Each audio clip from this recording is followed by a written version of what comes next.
प्रणाम सभी को। राजयोगी जी के चरणों में प्रणाम। आज राजयोगी जी के इंस्ट्रक्शन पे, उनके आदेश अनुसार मैं फिर से एक ऑडियो डाल रहा हूँ, जिसमें मैं अपने जब से मैं आश्रम से जुड़ा इस पूरी जर्नी के बारे में बताऊंगा कि मैं कहाँ से जुड़ा था, क्या हाल था मेरा, और आज जिस स्तर पे पहुँचा हूँ। वैसे तो मैं नहीं पहुँचा, ये तो राजयोगी जी का सामर्थ्य ही था। राजयोगी जी का संकल्प बल है जो मुझे यहाँ तक लेके आ गया।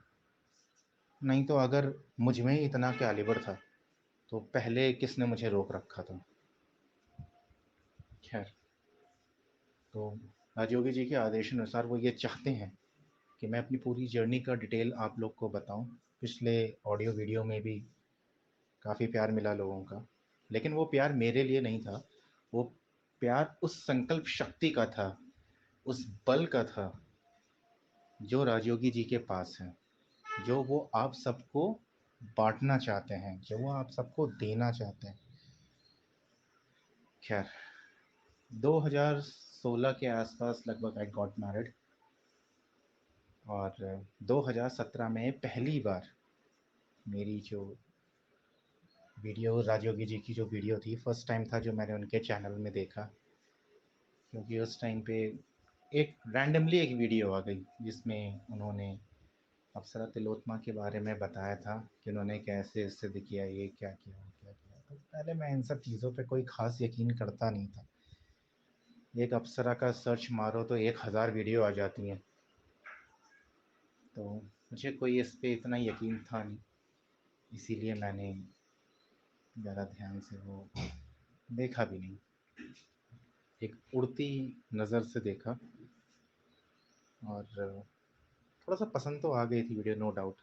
क्योंकि अप्सरा, माय गॉड, कभी सोचा ही नहीं था इस बारे में ना, कहानी किताबों में, या मेनली जब विश्वामित्र के बारे में हम लोग टीवी सीरियल्स में देखते हैं या किसी और ऋषि के बारे में देखते हैं, उन्हीं के उसमें तप भंग करने के मामले में हम लोग देखते हैं कि अप्सराएं आती हैं। तो उसी के बारे में ही हम लोग ने सुना था। तो उस बारे में मैंने देखा, तो अगर एक तरीके से देखा जाए, उस टाइम पे जैसे अब योगी जी का वीडियो देखा, उसके बाद और जो वीडियो थे वो रिकमेंड होने लगे। तो सिर्फ एक ही बंदा था जो ये कह रहा था कि आपको एक दिन में नहीं, 1.5 साल या 1 साल मिनिमम आपके लेवल पे, कैसा आपका लेवल है उस हिसाब से आपको ये चीज़ मिल सकती है, जो कि बिल्कुल एक तरीके से देखा जाए तो सत्य भी है। योगी जी की खासियत ही ये रही है कि इन्होंने कभी भी कभी किसी को फोर्स नहीं किया। जो सच था वो बिल्कुल एकदम साफ साफ बता दिया कि भैया बात ऐसी है। अब अगर आपको समझ में आ रहा है तो ठीक है, नहीं समझ में आ रहा है तो फिर जय श्री राम। लेकिन योगी जी ने कभी भी झूठ नहीं बोला। यही एक रीज़न था जब मैंने वो चीज़ देखी, फिर उसके बाद उनकी अगली वीडियोस देखी। स्टार्टिंग में आपने देखा होगा, स्टार्टिंग की जो सीरीज़ थी वो स्टार्टिंग अप्सरा साधना से ही हुई थी। फिर उसके बाद उन्होंने अपनी ज़िंदगी के बारे में बताया, अपना एक्सपीरियंस बताया, जो कि कोई बताता नहीं है। एक आदर्शवादी गुरु, जिनको जब उन्होंने आई थिंक 2016 के आसपास या 17 के आसपास ये अपना चैनल स्टार्ट किया था, तब उनके पास मतलब 7-8, जो मुझे नॉलेज है, जिसमें जो सबसे पहले शिष्य थे देवांशु जी, वो भी काफ़ी कैलिबर होल्डर हैं, और डॉक्टर महेश शर्मा जी, ठीक है, और जसविंदर जी, मतलब बहुत सारे कैलिबर शिष्य होल्डर को वो ऑलरेडी उस लेवल पे पहुंचा चुके थे। उसके बाद उन्होंने अपना ये चैनल खोला था। तो उन्होंने जब अपनी जो सच्चाई थी वो बताई कि मतलब 16 साल की उम्र में मैं किताबें ढूंढ रहा था कि मैं स्त्रियों का वशीकरण कर सकूं, और एक्स वाई जेड जो भी उन्होंने उसमें बोला था। तो ये एक बहुत बड़े गट्स की बात है। ये सभी के बस की बात नहीं है कि आप बिल्कुल एकदम सच्चाई सामने रख दो। इसके लिए बहुत ताकत लगती है। लेकिन योगी जी ने ये चीज़ कर दिया, बहुत आसानी से कर दिया। ठीक है, आज ये चीज़ अगर मैं इसको देखूं, और कई लोग योगी जी पे कई तरह के लांछन भी लगाते हैं कि योगी जी ने ऐसा ऐसा ऐसा ऐसा, लेकिन मुझे अफसोस ये होता है कि लोग उनकी सच्चाई सादगी को क्यों नहीं, उनकी अच्छी चीजों को क्यों नहीं देखते। आप किसी भी कोई भी इंसान हो, योगी जी का जहां तक मैं जानता हूँ उन्होंने अपनी जिंदगी में इतने कष्ट झेले हैं, अगर उस कष्ट का 1% भी हम लोग को मिल जाए तो हम लोग तो पागल हो जाए। ये रियलिटी बता रहा हूँ। हाँ चलिए खैर, मैं टॉपिक पे वापस आता हूँ। तो उन्होंने जो ये बिल्कुल एकदम सच्चाई वाली बात एकदम से सबके सामने रख दी कि भाई मैंने पहले ऐसा था, फिर उसके बाद मैं वशीकरण विद्याएं ढूंढता था कि मैं किसी स्त्री को अपने वश में करके मैं उसका भोग ले सकूं, और फिर उसके बाद फिर मैंने एक काम पिशाचिनी साधना करी। तो ये सब बातें मुझे बहुत प्रभावित कर गई कि नहीं, ये बंदा जो है कि एकदम सच बोल रहा है। और एक बात तो ये माननी पड़ेगी कि जो सच बोलता है उसके पास कुछ तो होता है लोगों को देने के लिए। जो वाकई सच बोलता है, भले ही लोगों को पसंद ना आए, भले ही लोग कुछ भी कहें, लेकिन उसके पास बहुत कुछ होता है देने के लिए, क्योंकि वो सच दूसरे से भी बोल रहा है, वो सच अपने आप से भी बोल रहा है। तो ये मेरा पहला अट्रैक्शन था जो मेरा योगी जी की तरफ हुआ। उसके बाद क्योंकि मैं आर्म फोर्सेस में था तो ज़्यादा टाइम तो होता नहीं था, तो मैंने कई वीडियोस देखी जो स्टार्टिंग में उन्होंने अपलोड करी। लगभग 6 महीने तक मैं उनको सिर्फ वीडियो से ही फॉलो करता रहा। फिर एक दिन मैंने उनको उनके जो ईमेल आईडी है पप्पू राजयोगी करके, उसमें मैंने एक उनको मैसेज भेजा जहाँ मैंने उनसे ये प्रश्न पूछा कि प्रभु मेरा तो ऐसा शेड्यूल है ये है, और कोई टाइम भी नहीं है, कोई एक सर्टेन टाइम नहीं होता है, और इसमें मैं अगर एक अप्सरा सिद्ध करना चाहूँ तो मैं कैसे करूँ। तो हालाँकि क्या होता है जब मतलब जैसे उस टाइम पे राजयोगी जी को ज़्यादा लोग जानते नहीं थे, आज तो फिर भी चैनल काफ़ी बड़ा है, लेकिन उस टाइम ज़्यादा राजयोगी जी को लोग जानते नहीं थे। तो ऐसे में बंदा क्या सोचता है कि अरे यार, मतलब बंदे को बुला लो अपने पास, ठीक है कुछ नहीं तो अगर 10 रुपए भी दान दिया तो कम से कम 10 रुपए तो मेरे पास आएंगे। लेकिन उनके अंदर कोई लोभ लालच था नहीं, उन्होंने सीधे उस मैसेज में लिख दिया कि ऐसी अवस्था में ना आप ध्यान कर पाओगे ना आप साधना कर पाओगे। अब ये जो उन्होंने मैसेज दिया है तो बहुत छोटा सा लाइन में उन्होंने लिखा था, लेकिन ये बात एक तरीके से मतलब मुझे ये लग गई कि नहीं यार, ये बंदे के अंदर सच बोलने की कैलिबर है, और सच बोलने का अगर कैलिबर है, और जैसा कि ये बता रहे हैं कि इन्होंने ये चीज़ें करी हैं, तो अब मैं इनको नहीं छोड़ूंगा। तो मैं उनके साथ लगा रहा, सिर्फ इस उम्मीद में कि एक दिन मेरा आएगा, मेरा अपना कहते हैं उन्होंने कहा था जैसे कि आप ध्यान करने के लिए ऐसे बैठिए, मैं वो करता रहा छूटता रहा, करता रहा छूटता रहा, करता रहा छूटता रहा। थोड़ा इंटरेस्ट भी नहीं होता है ना, मतलब हम लोग की जनरली सारे को क्या आदत होती है कि यार हम बस चाहते हैं शॉर्ट टर्म। जैसे मैक्सिमम उस टाइम पे अगर आप देखो तो मेरी एज क्या होगी, आई थिंक 24-25 के आसपास होगी। तो जनरली हम लोग की जो एक स्टूडेंट लाइफ जैसी होती है, कैसी होती है कि एग्जाम के 2 दिन पहले पढ़ा और खूब रट लिया, और उसके बाद अगले दिन जाके एग्जाम में जितना रटा था सब निकाल के आ गए, और घर में आके फैल के सो गए। ठीक है, बढ़िया से एकदम गहरी नींद ली, और अगले दिन जो एग्जाम 2 दिन बाद है फिर एक रात पहले उसको बढ़िया से पूरी एग्जाम की प्रिपरेशन करी, रटा, अगले जाके फिर एग्जाम दिया, फैल गया। मतलब एक तरीके से हम कहें कि शॉर्ट टर्म हम लोग ज़्यादा फोकस रह पाते हैं, जो स्पेशली मेरी जनरेशन 90s या 95, 90s से 2000 के बीच में जो जनरेशन पैदा हुई है, जनरली हम लोग का जिसे जेनजी जनरेशन कहते हैं, तो हम लोग का लगभग यही हाल रहता है। अब योगी जी कह रहे हैं कि जी आप मिनिमम 6 महीने ध्यान कीजिए, तो कहाँ इतना, ना इतनी स्टेबिलिटी है ना मन है। लेकिन फिर भी मैंने कहा नहीं, मैं इनको छोड़ूंगा नहीं, एक दिन तो आएगा मेरा, और वही एक दिन मेरा टर्निंग पॉइंट होगा। और यही उम्मीद लेके या यही संकल्प लेके मैं लगा रहा। 2018 में फर्स्ट टाइम था जब मैं मुंबई शिविर में गया था। उस मुंबई शिविर में इवन देवांशु जी थे, योगी जी थे, रेखा जी थी, जसविंदर जी थे, आशीष जी थे। काफ़ी अच्छा खासा उन्होंने मुंबई में इवेंट किया था। और even that was the first time कि मैंने देखा कि संस्था के लोग कितने हेल्पफुल हैं। मतलब उसमें देवांशु जी, जसविंदर जी हम लोग के साथ मिलके स्विमिंग पूल में वाटर पोलो खेल रहे थे हम लोग, और हम लोग साधक थे, मतलब हम लोग तो कुछ थे ही नहीं, और वो थे जसविंदर, सब लोग वाटर पोलो खेल रहे थे उधर। क्या कहते हैं, जो लेडीज़ थी वो तो दूसरे साइड में थी, जो जेंट्स थे वो सब वाटर पोलो खेल रहे थे आराम से। बड़ा मज़ा आ रहा था उसमें। तो खैर, वो that was the first time कि मैं एक आश्रम में आया, और मैंने देखा इतना बढ़िया माहौल, मतलब मैं तो वहीं पे फ़ैन हो गया था। मैंने कहा चलो ठीक है। और फिर उसके बाद जब देवांशु जी को पता चला कि मेरी जो पत्नी है वो गर्भवती हैं और वो लास्ट स्टेज में है और किसी से भी समय मतलब वो उनकी मतलब she can give birth to my first child, तो उन्होंने मुझे डाँटा भी। उन्होंने योगी जी को तो नहीं बताया, उन्होंने खुद ही मुझे डाँटा।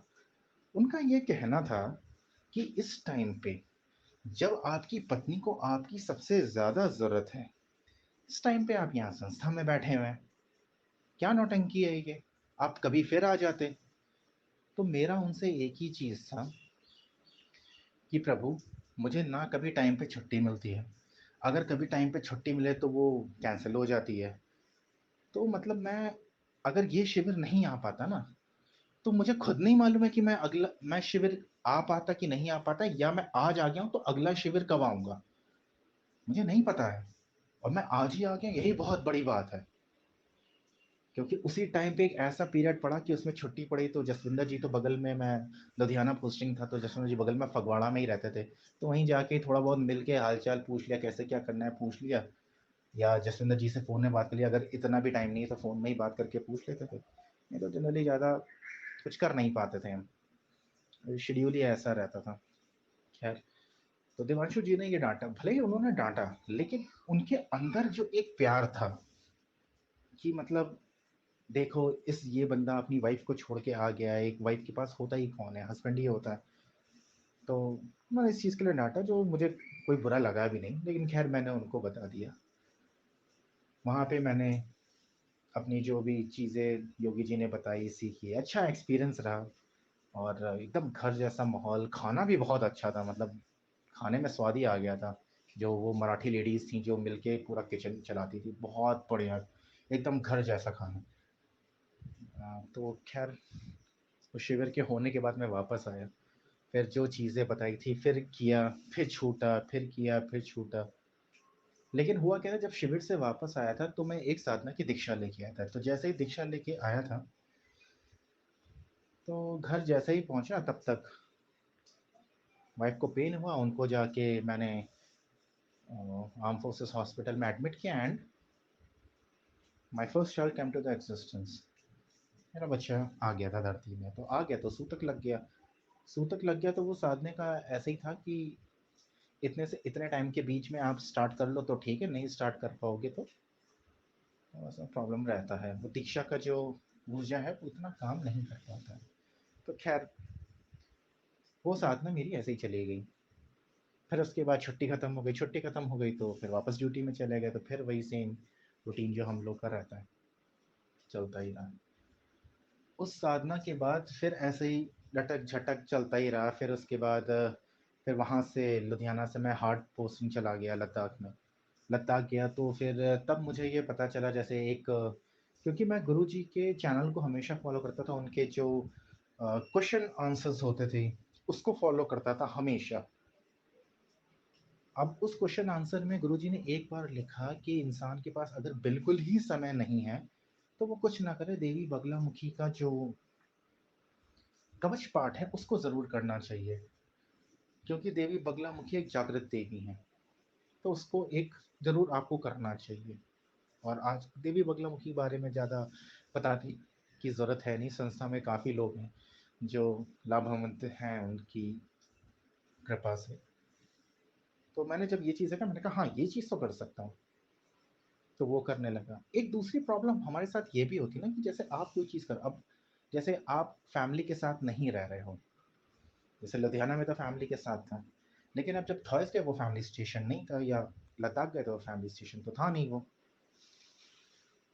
तो वहाँ पे क्या है कि एक लंबे से रूम में हम लोग का बेड जो रहता है वो आसपास ही रहता है, तो मतलब अगर एक इंसान करवट भी बदले तो दूसरा इंसान को पता चल जाता है कि भाई ने करवट बदल दी है।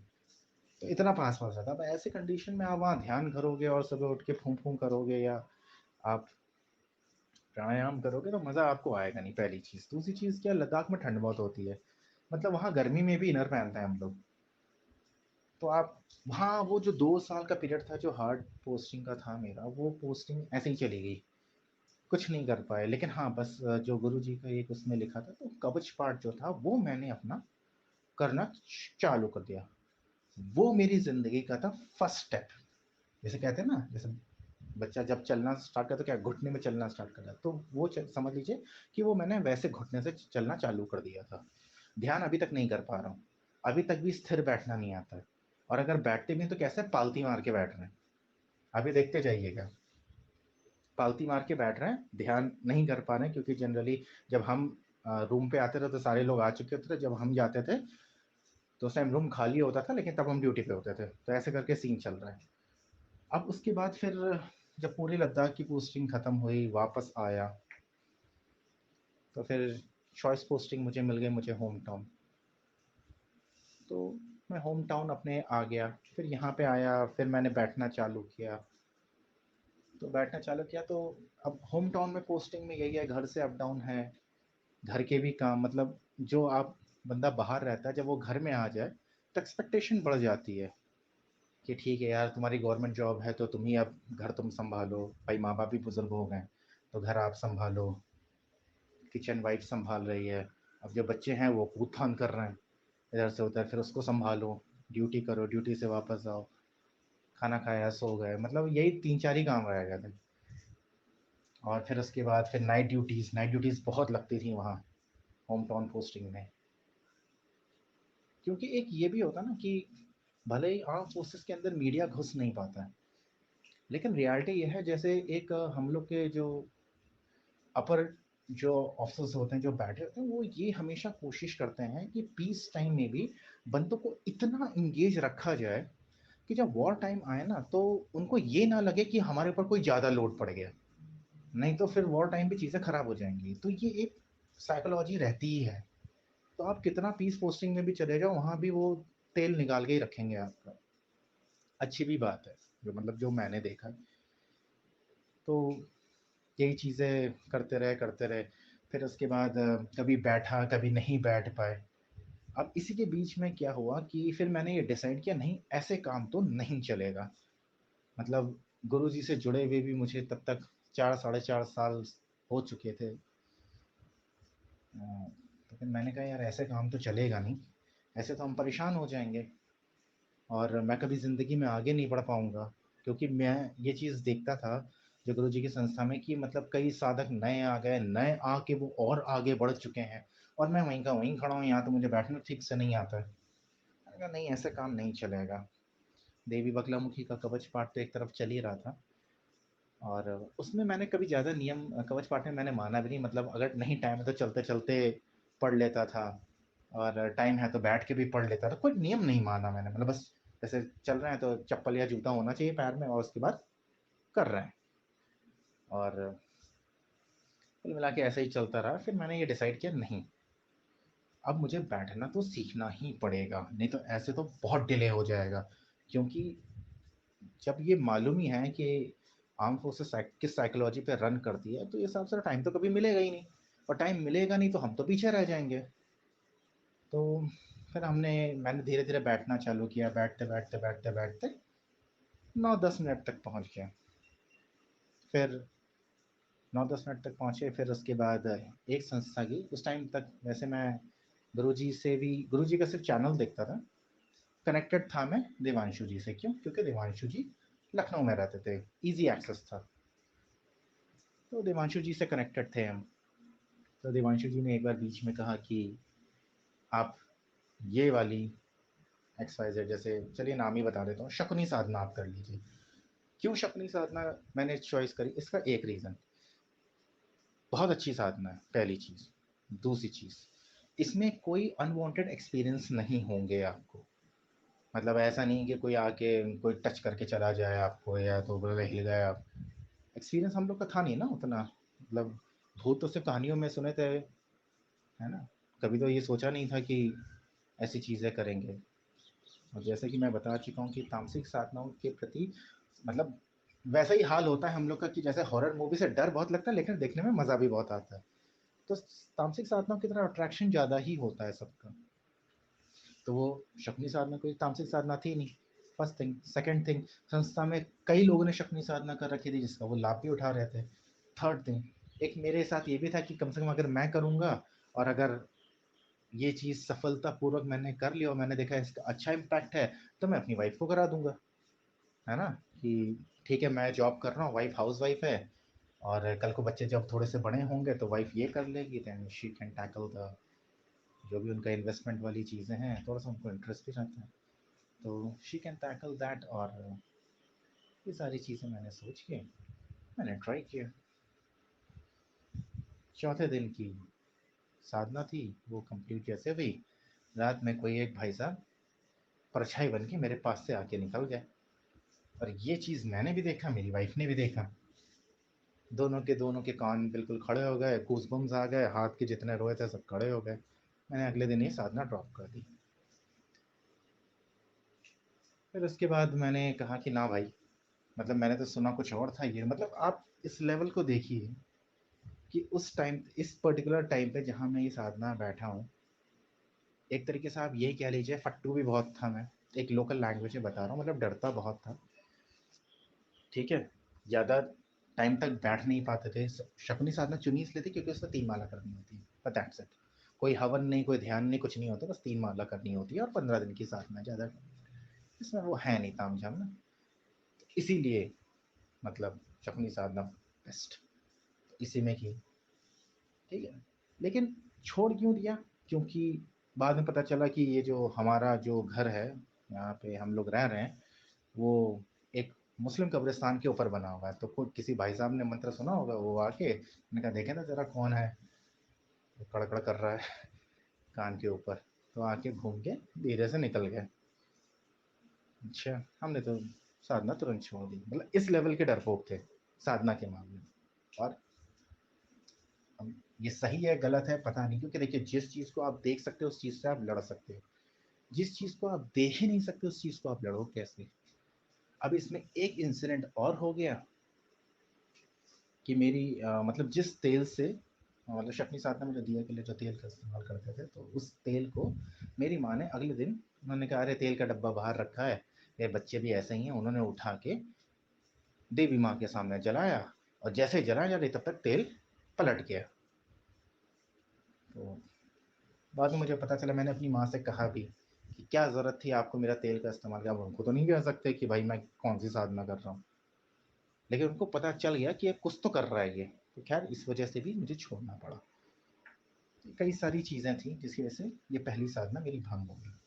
इसी के बाद फिर कंटिन्यू में एक और साधना करी, उस साधना में भी मुझे उठा के टीढ़ी भेज दिया।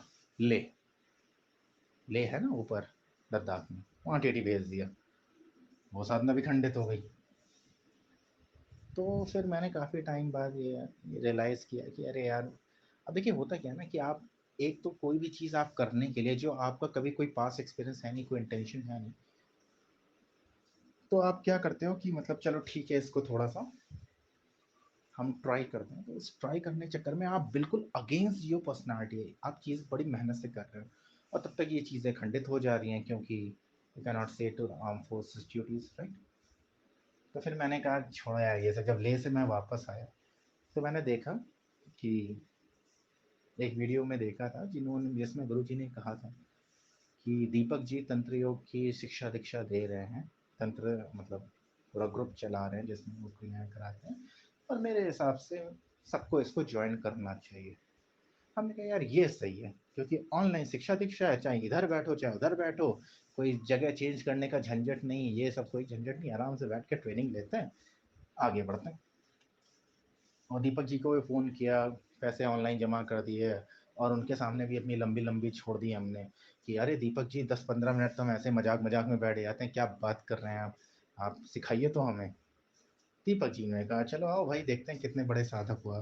पहले दिन ऑनलाइन में बैठे तो दीपक जी ने मेरी 2 फोटो खींच के भेजी, जिसमें मैं बैठा ज़रूर हूँ, गर्दन टेढ़ी और शरीर थोड़ा सा राइट साइड को बेंड। तो उन्होंने फोटो खींच के सीधे मेरे सामने। अब जब हम लोग ध्यान करते तो हम लोग को पता तो चलता नहीं हम क्या गलती कर रहे हैं, लेकिन जब आप किसी के सामने बैठ के ध्यान करो तो वो तो बंदा सीधे पकड़ लेगा आपको कि भाई आपने यहाँ यहाँ गलती करी। तो उन्होंने स्नैपशॉट अपने लैपटॉप से खींच के व्हाट्सएप कर दिया मुझे कि आप इस पे थोड़ा सा ध्यान दीजिए। अब ये देखा, अब दीपक सर के सामने छोड़ तो बड़ी लंबी लंबी दी थी हमने, तो पहले ही दिन बेइज्जती हो गई। हमने कहा चलो कोई बात नहीं। फिर उसके बाद मैं 2 मिरर्स लेके आया, एक मिरर मैं सामने रखा मैंने, एक मिरर मैंने फिर साइड में रखा। 2 मिरर्स बाजार से लेके आया और मैंने कहा कि अब बैठने की टेक्निक मैं चालू करता हूँ। तो फिर उसी पे मैं प्रैक्टिस करता रहा, जो क्लासेस होती थी ऑनलाइन उसमें किया, और फिर सामने ऐसे ही मिरर्स के सामने बैठ के अपना उसमें बैठने का प्रयास किया। लेटर ऑन फिर जब ये 3 महीने का क्लासेस हो गई तो कुछ चीज़ें चेंज आई। इसमें दीपक जी ने कुछ चीज़ें मुझे सजेस्ट किया, जैसे तरुण जी आप पालती मार के मत बैठिए, आप नो आप थोड़ा सा ऐसे बैठिए, आप दोनों घुटने कोशिश करिए नीचे लगाने के लिए। इन सब चीज़ों के लिए भी उन्होंने मुझे ट्रेन किया। तो फिर मैंने पहली बार ऐसा था कि मैंने सिद्धासन में बैठना मैंने चालू किया। जब सिद्धासन में मैंने बैठना चालू किया तो स्टार्टिंग में तो बहुत दर्द हुआ, क्योंकि आदत ही नहीं थी, हमेशा तो पलती मार के बैठे थे। ये करते करते करते करते फिर धीरे धीरे सिद्धासन सिद्ध हुआ। अब सिद्धासन सिद्ध होने की वजह से ये हो गया कि जब भी क्रियाएं करते थे तो कुछ ऐसा लगता था कि अंदर से कुछ ऊपर को जा रहा है। दीपक जी को बताया तो दीपक जी ने कहा बहुत सही दिशा में है, आप चलते रहिए और रुकिएगा मत। हमने कहा ठीक। मोटिवेशन बढ़ा, फिर किया। 3 महीने देखते देखते खत्म हो गए। उसके बाद फिर 3 महीने का मैंने ब्रेक लिया, लेकिन तब तक क्या हुआ था कि वो जो 3 महीने, क्योंकि दीपक जी ने एक टाइम फिक्स कर दिया था, तो वो एक बैठने का टाइम सेट हो गया था। लेकिन जैसे ही 3 महीने खत्म हुए तो फिर वही डर रहा, फिर कभी कुछ काम कभी कुछ काम कभी कुछ काम कभी कुछ काम, वो बैठ ही नहीं पा रहे थे। तो मैंने कहा नहीं कोई बात नहीं, गुरु जी ने कोई बहुत चार्जेस नहीं रखे हैं। उसके फिर 3 महीने के लिए मैंने पेमेंट कर दी। मैंने कहा नहीं, वो जो टाइम है 8 से 9 वाला, that is the bestest time. उसमें बैठूंगा आराम से ऑनलाइन करके, घर में वाईफाई वाईफाई सब कुछ लगा है, कोई प्रॉब्लम नहीं, आराम से बैठूंगा और प्रैक्टिस करूंगा। फिर 3 महीने बाद मैंने ज्वाइन कर लिया और तब तक फिर ज़ीरो हो गए थे। तब तक फिर दीपक जी से मैंने स्टार्ट किया तो दीपक जी ने जानते तो थे कि इनको मैंने जो बताया वो आता तो है, लेकिन मैंने फिर से स्टार्ट किया। उनको फ़ोन करके बता दिया कि सर 3 महीने में ज़्यादा मैं कुछ कर नहीं पाया हूँ, तो मैं ज़ीरो से फिर से स्टार्ट करूँगा। दैट मोमेंट जब मैंने दोबारा स्टार्ट किया, तो पहले क्या था कि एक शरीर के अंदर चेंजेस आए, गुस्सा बहुत आता था। जब फर्स्ट टाइम मैंने ज्वाइन किया था बहुत गुस्सा आता था, क्योंकि आप बिल्कुल अपने पर्सनैलिटी के खिलाफ काम कर रहे हो। दूसरी चीज़, थोड़ा दीपक जी कहते थे कि आप जब ऊर्जा उठा रहे हो तो कोशिश यही करो कि आप ब्रह्मचर्य धारण करो। अब ब्रह्मचर्य धारण करने की आदत तो कभी थी नहीं, ऊपर से मैरिड, तो आप भूल ही जाइए। तो फिर जब ये सारी चीज़ें होने लगी तो बिल्कुल पर्सनैलिटी के अगेंस्ट जाने लगा, गुस्सा बहुत तेज़ आने लगा। गुस्सा तेज़ आने लगा तो मैंने दीपक जी को बताया, मैंने कहा सर गुस्सा बहुत तेज़ आ रहा है। तो उन्होंने कहा कोई बात नहीं वो आएगा। तो इस तरीके से दीपक जी ने बहुत गाइडेंस की मेरी। लेकिन जो दूसरा वाला 3 महीने का सेशन था, उन्होंने उसमें काफ़ी चीज़ें बता दी। इवन उन्होंने ये तक बता दिया कि ब्रजोली कैसे सिद्ध करते हैं। मैंने कहा ठीक, वो किया। अब ये करने के बाद मैंने ये सोच लिया कि भले ही मैं 2 मिनट बैठूं 5 मिनट बैठूं, लेकिन मैं ये शेड्यूल नहीं छोड़ूंगा। फिर उस शेड्यूल को करते करते आगे बढ़े, उस चीज़ को किया। फिर उसके बाद अब ये सब चीज़ें क्या ना कि क्रियाएं मेरे शरीर के अंदर चीज़ें चेंज करने लग गई, कि वो शरीर को वैसा बनाने लग गई जैसे योगियों का शरीर होता है। तो वैसे ही उन्होंने करना चालू कर दिया, बहुत अंदर चीज़ें चेंज करी। ब्रह्मचर्य में भी काफ़ी मुझे सपोर्ट मिलने लगा, क्योंकि सिंपल सी बात है, जब आपकी ऊर्जा ऊपर चढ़ रही होगी तो फिर आपको ज़्यादा मन करेगा नहीं कि आप अपना जो ऊर्जा है आप उसको नाश करते रहे। फिर उसके बाद जब बहुत अच्छा लगने लगा तो हमने कहा चलो रजोली में भी करते हैं। रजोली की तो ऑलरेडी क्रिया जो है वो गुरु जी के चैनल पे अपलोड भी है, उसको देखा, आराम से पढ़ा, चालू हो गए। रजोली करते करते एक टाइम तो ऐसा आ जाता था कि वो रजोली करते करते ना ध्यान करने की जरूरत नहीं है, ऑटोमेटिक ध्यान में चले जाते थे। कोई ऐसा नहीं कि अलग से कोई बैठना पड़ रहा है, नहीं, मतलब थोड़ी क्रिया करी, उसके बाद ऑटोमेटिकली वो क्रिया कहाँ गई पता नहीं और हम चले गए ध्यान के अंदर। तो ध्यान का जब चस्का लगा तो सुख मिलने लगा, मजा आने लगा ध्यान में। हमने कहा वाह, मतलब चीज़ तो अच्छी है, चलो भाई। तो फिर भजोली में करने लगे। फिर वही चीज़, फिर शेड्यूल चेंज हुआ, कभी कुछ कभी कुछ, तो रजोली छूट गई। लेकिन फिर अब क्या हुआ कि शरीर का एक ऐसा लेवल हो चुका था जहाँ पे चीज़ें इजीली एक्सेस हो रही थी, या कोई भी चीज़ अगर गुरुजी बता रहे थे और मैं उसको इम्प्लीमेंट कर रहा था तो वो काम कर रही थी। फिर उसके बाद मैंने जब शुभम जी का चैनल स्टार्ट हुआ तो शुभम जी ने योग निद्रा सिखाना चालू किया। योग निद्रा का सेशन ले लिया। योग निद्रा का सेशन लिया तो योग निद्रा करने लगे कि चलिए ठीक है, अगर आप राजयोग ध्यान नहीं कर पा रहे हैं, अगर आप तंत्र योग क्रिया नहीं कर पा रहे हैं, कुछ नहीं कर पा रहे हैं, आपके पास बिल्कुल टाइम नहीं है, तो 3-4 मिनट 5 मिनट की योग निद्रा कर ली। लेकिन किसी भी सूरत में ये नहीं करना है कि क्रिया नहीं करनी या नहीं किया, कोई दिन खाली नहीं जाने देना। ये एक अंतर्ज्ञान अंदर से आ गया, वो करना चालू कर दिया। तो इस तरीके से धीरे धीरे जब एक लेवल बढ़ता गया, धीरे धीरे करके जब सारी चीजें ऊपर को उठने लगी, लेवल बढ़ता गया, ऊर्जा ऊपर को आने लगी, तो जब कहते हैं ना ऊर्जा ऊर्ध्वगामी होती है या ऊपर, तो आपका थोड़ा सा एक लेवल भी बढ़ जाता है। जैसे आज आप स्टूडेंट हैं, कल को आपने एक चपरासी की नौकरी के लिए अप्लाई किया, तो चपरासी की नौकरी में आपको वही चीज़ें मिलेगी।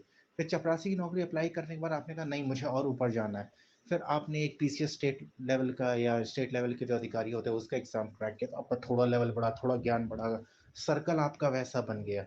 तो मतलब अब ये क्या है कि एक एग्जाम क्लियर करने से आपका पूरी चीज़ें ही चेंज हो जा रही है। आपको वैसे टास्क मिल रहे हैं, वैसे चैलेंजेस आप फेस कर रहे हो, फिर उसका आप सोल्यूशन निकाल रहे हो। तो जस्ट इस साइकिल, फिर आपने मान लीजिए कल को आईएएस का एग्जाम क्लियर कर लिया, तो फिर और उस लेवल की चीजें मिल रही हैं, और कौन पूरा डिस्ट्रिक्ट संभाल रहे हैं, हजारों लोगों के कॉल आ रहे हैं, कई मिनिस्टर्स एमपीज एमएलए से आप डायरेक्ट बात कर रहे हो, हजारों लोग आपके ऑफिस के बाहर लाइन लगा के खड़े हैं कि आप हमारे ये देख लीजिए ये चीजें, तो आपका एक लेवल धीरे धीरे बढ़ता है। तो सेम चीज ऐसे ही होती है ऊर्जाओं में भी। अब ऐसे करते करते ऊर्जा लेवल बढ़ने लग गई, शरीर तैयार होने लग गया। दीपक जी भी बोलने लगे। मैं अब इस टाइम तक क्या था, मैं तंत्र योग ध्यान नहीं कर रहा था, सिर्फ क्रियाएं कर रहा था। और क्योंकि ध्यान करने के लिए रात के 12 बजे ध्यान होता है उसका, और सुबह पता चला 4 बजे ड्यूटी जाना है, तो ऐसे में तो थोड़ा सा पॉसिबल नहीं हो पाता था। और मैंने कहा चलो ठीक है, तंत्र योग ध्यान को देख लेंगे।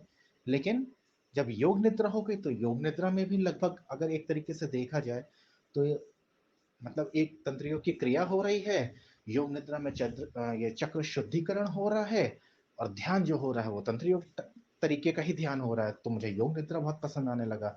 सुबह उठी, फटाफट 5-10 मिनट में क्रियाएं करी, हल्का सा राजयोग ध्यान किया, और फिर शाम को सोने से पहले अगर दिन में टाइम मिल गया तो ठीक है, नहीं मिला तो योग निद्रा कर ली, अपना लेवल पूरा हो गया। तो मतलब इस तरीके से अंतर्ज्ञान विकसित होने लग गया कि कैसे ऊर्जा ऊपर उठानी है।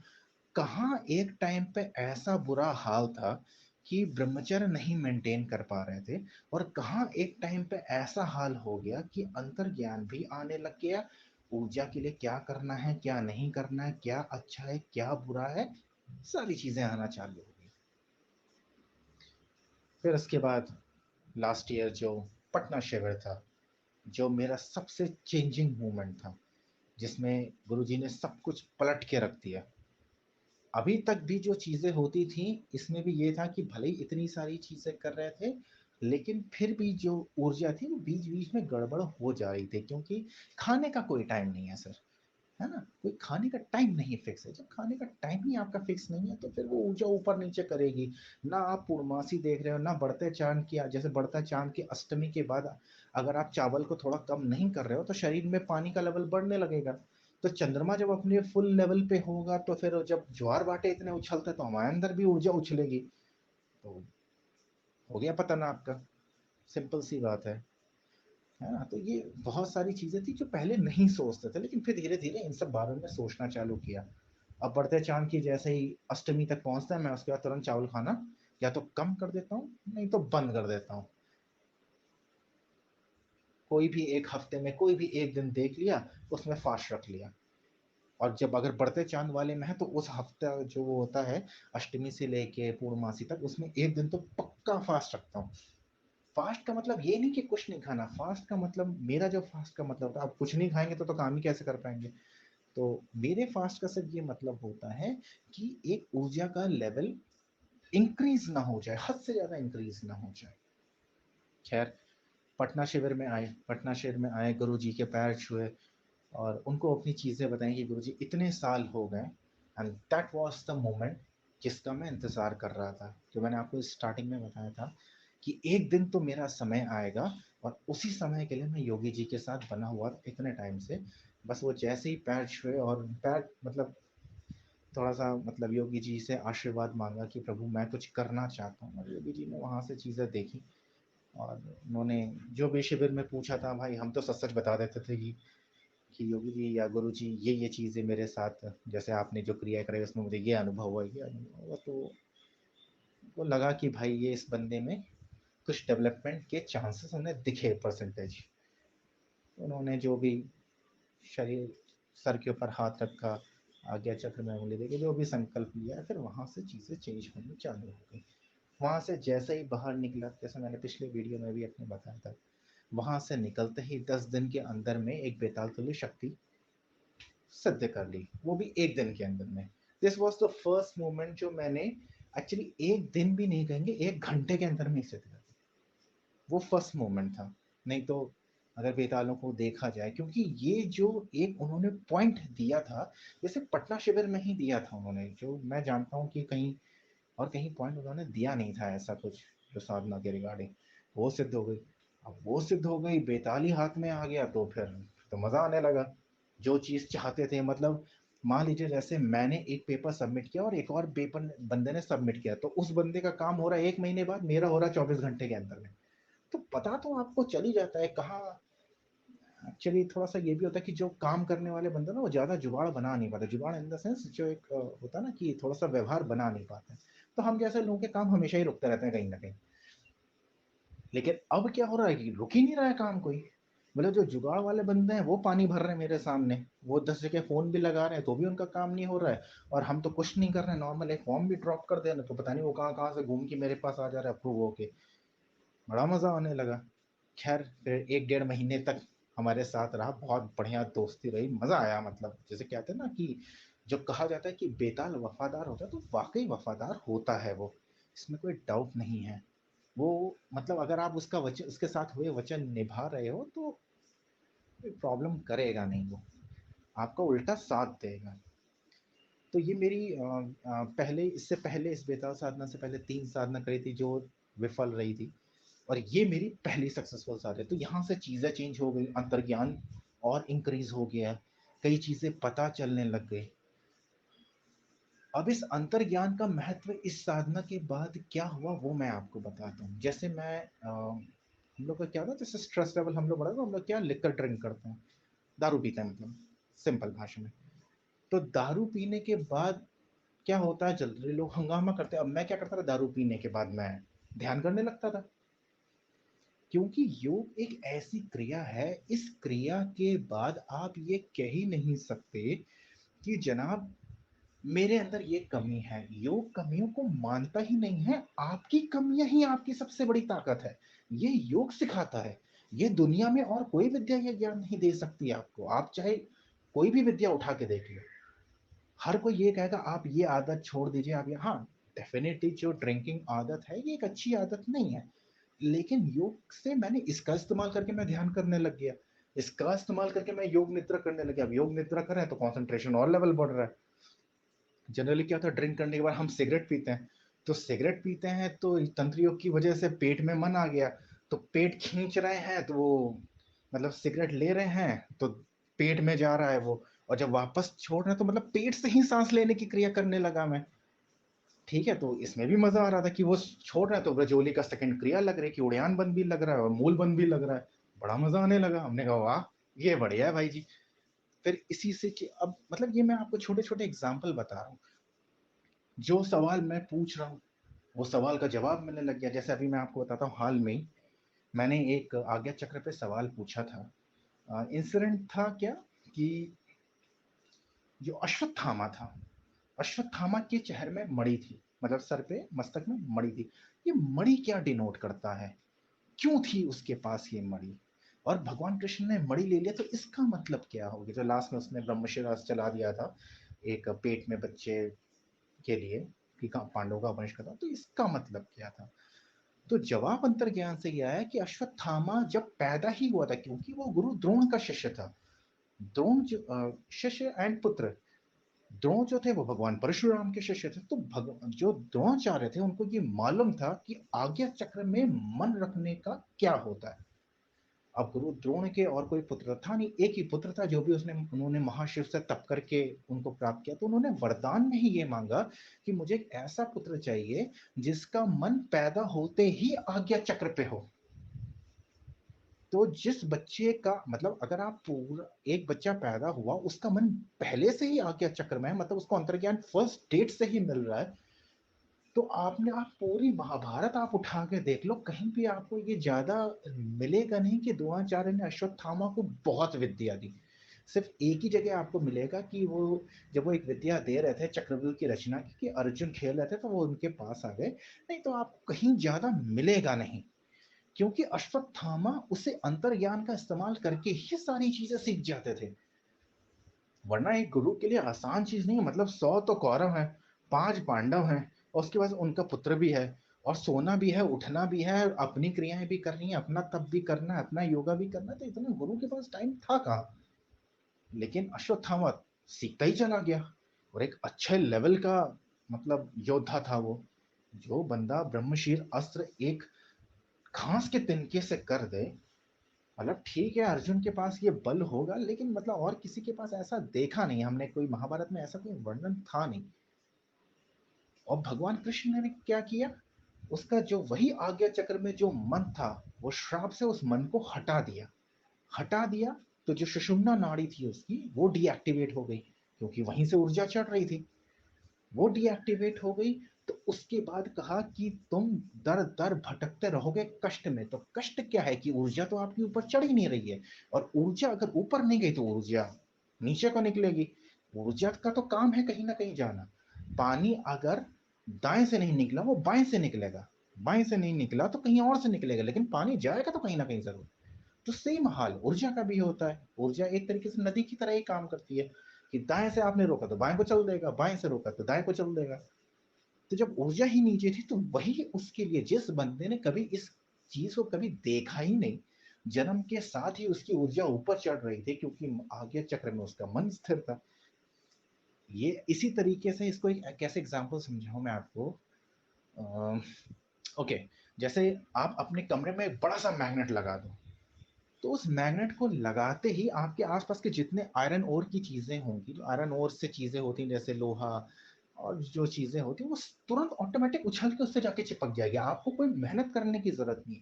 इसी तरीके से जैसे ही आज्ञा चक्र पे आपने अपना मन को बैठा दिया, तो वो ऊर्जा ऑटोमेटिक ऊपर चलने लगेगी, क्योंकि ये एक विधान है कि मन जहां जाएगा ऊर्जा वहीं को जाएगी। आप मन किसी लक्ष्य पे लगा दीजिए, वो ऊर्जाएं उस पे काम करने लगेगी। तभी तो ये जो एक फ्रेज बना है कि किसी चीज को सच्चे मन से चाहो तो पूरी कायनात, तो कायनात का पता नहीं, लेकिन आपकी ऊर्जा तो ये काम करवा देती है। अब वो तो एक फिल्म का डायलॉग है तो उसका तो कुछ नहीं कर सकते, लेकिन रियलिटी ये है कि आपकी ऊर्जा ही सारे काम कर रही है, क्योंकि आपका मन उस काम में फोकस है। इसीलिए हमें हमेशा एकाग्रता के लिए बोला गया है सनातन में, कि एकाग्रता महातप है। अगर एकाग्रता आपको मिल गई तो इस दुनिया में ऐसा कुछ नहीं जो आपको नहीं मिल सकता, सब कुछ मिल सकता है। तो ये एक बहुत बड़ा इंसिडेंट, मतलब एक ज्ञान था जो मुझे ऑटोमेटिक मिल गया। क्या इस ज्ञान के लिए मैंने योगी जी को फोन कर करके तंग किया? नहीं। क्या मैंने दीपक जी को, निशु जी को, या और भी कोई संस्था का बंदा था फोन कर करके तंग किया? नहीं किया। जरूरत ही नहीं है। क्यों तंग करूं मैं किसी को, क्यों मैं उनको फोन कर करके परेशान करूं, उनकी भी तो अपनी पर्सनल लाइफ है। तो ब्रह्मांड से एक बार आप जुड़ गए और अपने अंतर मन का आपने विकास कर लिया, तो आपको ये सारी चीजें ऐसे मतलब चुटकी बजाते ही मिल जाएंगी। ये तो मतलब एक छोटा सा मैं एग्जांपल दे रहा हूँ, वैसे तो पता नहीं बतेरे ज्ञान मिले हैं, ज्ञान मिलता है फिर उसको अप्लाई करता हूँ, आगे बढ़ जाता हूँ। तो मतलब ये चीजें मतलब एक साल के अंदर में, अभी तो मतलब वो तो जून जुलाई के आसपास, अभी एक साल भी पूरा नहीं हुआ है, तो इसी एक साल के अंदर में ही इतनी एक अच्छा लेवल मिल गया। तो कहने का मतलब मेरा सिर्फ इतना ही था कि आप जितने भी मेरे साधक गण हैं, जो गुरु जी के साधक गण हैं, जो मेरे गुरु भाई हैं, तो प्लीज आप इस चीज को समझिए कि गुरु जी जो ज्ञान दे रहे हैं, जो हम लोग कहते हैं ना कि गुरु जो ज्ञान होता है वो अपने जो शिष्य होता है उन्हीं को देते हैं। नहीं, हमारे ही गुरु एक ऐसे हैं जो हमारे जितने जो संस्था के जितने शिष्य हैं, सबको अपना बच्चे की तरह देते हैं। जैसे गुरु द्रोण अश्वत्थामा के लिए इतना प्रेम रखते थे कि उनसे कोई ज्ञान छुपा नहीं सकते थे, ऐसे ही हमारे राजयोगी जी भी हैं। और अनफॉर्चुनेटली इस देश की, इस दुनिया की कई सारी ताकतें हैं जो ये कभी नहीं चाहेंगी कि आप तक ये ज्ञान पहुंचे, क्योंकि एक बार ये ज्ञान आपके पास मिल गया। अब जैसे मैं हूं, मुझे किसी गूगल की जरूरत नहीं है, मुझे जो चीज जानना होता है मैं जान लेता हूँ। सिंपल सी बात है। अगर मेरे पास गूगल नहीं भी है और फिर भी मुझे कोई महाभारत के फ्रेज का क्रिया योग मतलब, या उसका जो असली मतलब है, उसका मतलब क्या होता है, तो ये सारी चीजें मुझे पता चल जाती हैं। एक और एग्जाम्पल मैं देता हूँ।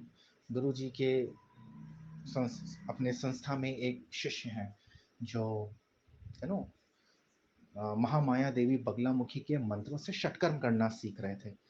उन्होंने उसकी अच्छी खासी जो जप संख्या है वो भी सिद्ध कर ली।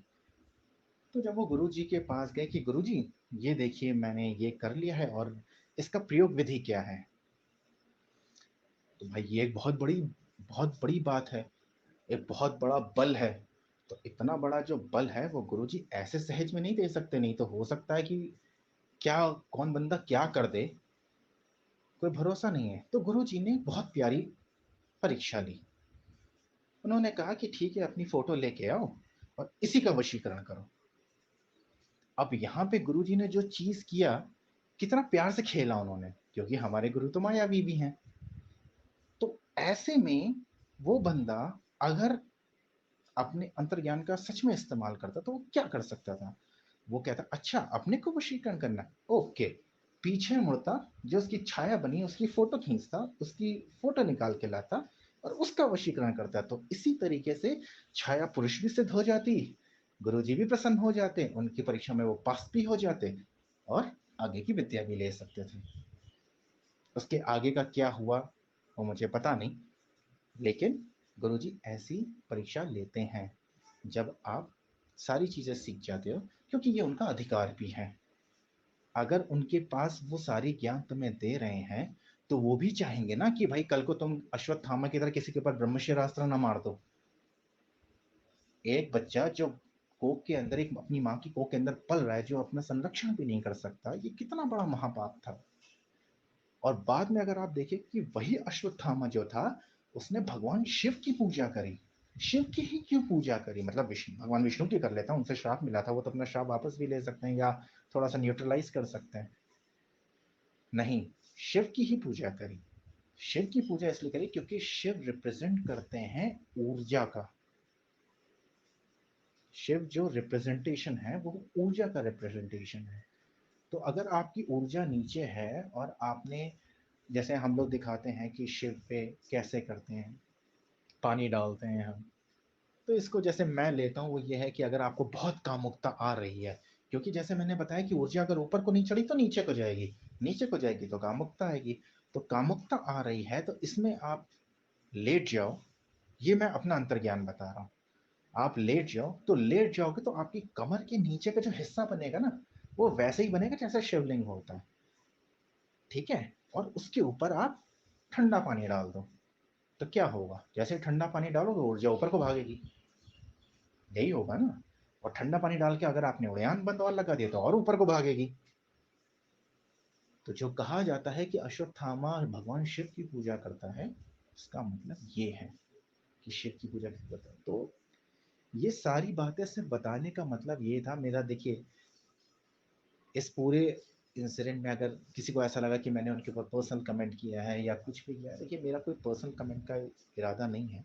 मैं सिर्फ सारे जो गुरु जी के शिष्य हैं, जो मेरे गुरु भाई हैं, मैं उनको ये बताने की कोशिश कर रहा हूँ कि मेरा क्या हाल था।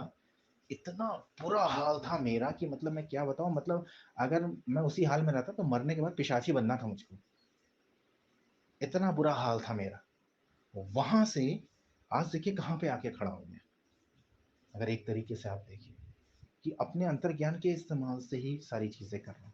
अभी एक बार बीच में मैं आपको बता रहा हूँ, मैंने उस दिन जो था वो चंद्रमा जो था वो तुला राशि में था।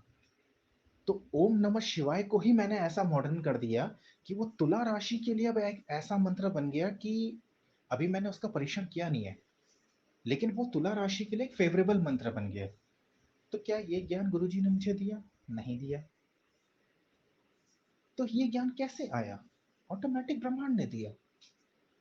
यही चीज मैं आपसे कह रहा हूं, मेरे जैसा बंदा जो मतलब अब्रह्मचर्यता को भी शर्मिंदा कर दे ऐसे हालत से, आज मैं एक ऐसी कंडीशन में खड़ा हूं कि मतलब मैं कोई भी चीजें, इवन मैंने जो तंत्र योग भी ज्वाइन किया था वो इसीलिए किया था क्योंकि मेरे अंदर सेक्सुअल एक्टिवेशन या सेक्सुअल एक्टिविटी या सेक्सुअल, आप कुछ भी कह लो, बहुत ही ज्यादा था, हद से ज्यादा था, बहुत ज्यादा था मेरे अंदर।